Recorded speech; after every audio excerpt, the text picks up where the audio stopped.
জলবায়ুর বিরূপ প্রভাবে বদলে গেছে ভোলার ইলিশ নির্ভর জেলেদের জীবনচিত্র। ইলিশ না পেয়ে এখন নদীতে খাঁচা পদ্ধতিতে মাছ চাষ করছেন তারা।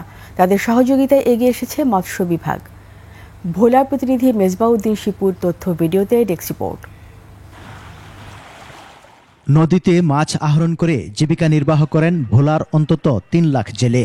আগে বছরে তাদের জালে ১.৫ থেকে ২ লাখ মেট্রিক টন ইলিশ ধরা পড়ত। আপনার প্রিয় কাপড়ের যত্নে এলো এনজাইম সমৃদ্ধ Arik silver wash detergent powder ৫০০ গ্রাম মাত্র ৭০ টাকা। প্রিমার্ক। কিন্তু সেদিন এখন নেই।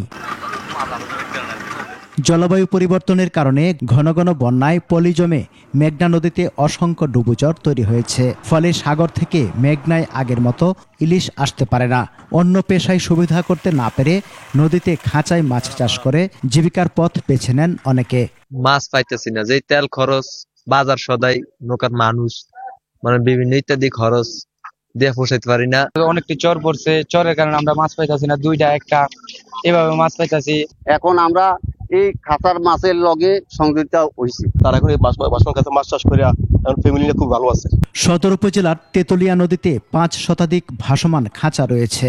এর বাইরে ৭ উপজেলায় বিভিন্ন নদী ও খালে রয়েছে আরো ৩ শতাধিক খাঁচায় মাছ চাষি। সব মিলে যদি ৩০,০০০ টাকা যায়, ১,০০০ টাকা সহকারে, তাহলে আমরা ৪২ থেকে ৪৫,০০০ টাকা আমাদের।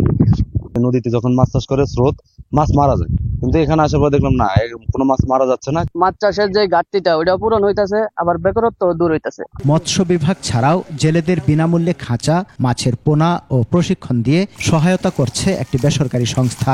খাঁচায় মাছ কিভাবে চাষ করা যায় সেটা তাদেরকে উদ্বুদ্ধ করার চেষ্টা করছে এবং এটা উদ্বুদ্ধ করার ফলে ওরা ভালো সারা দিচ্ছে আমাদের। তারা যেমন খাঁচায় মাছ চাষ করে এইদিকে তারা এমপ্লয়মেন্ট জেনারেশন করবে, পাশাপাশি ওদিকে কিন্তু আমাদের যে ন্যাচারাল স্টক যেখানে ইলিশ বা অন্যান্য মাছ আছে তার উপরে কিন্তু প্রেশার কমবে। নিবন্ধিত ১,৬৫,০০০ ছাড়াও ভোলায় মাছ শিকারের সঙ্গে জড়িত আরও অন্তত ২ লাখ মানুষ।